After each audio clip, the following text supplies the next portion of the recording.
Günah o qədər çoxdur ki, insanda ümidsizlik yaranır. Yəni, insan söz verir, sözün pozur. Əhd edir, əhdinə sadıq çıxa bilmir. Verdiyi sözü tuta bilmir. Sonda öz-özünə belə bir his gəlir içindən ki, görən Allah məni bağışlayar. Axı, mən çox sözlər verib sözümü tutmadım. Çox əhdlər edib əhdimi başa vura bilmədim, yetirə bilmədim. Amma unutmayaq ki, Ramazan ayı əslində ilahi rəhmətin xüsusi təcəlla etdiyi bir aydır.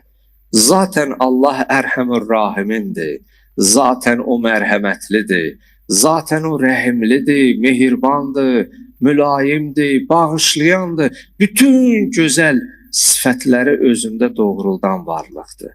Amma mübarək Ramazan ayında bu sanki özünü daha çılpaqcasına, daha təcəlli etdirən bir ay olduğu üçün bu ayı gərək daha da xüsusi qiymətləndirək. Allah Teala buyurur ki, və rəhməti vəsəət kullə şey. Mənim rəhmətim bütün hər bir şeyi əhatə etmiş.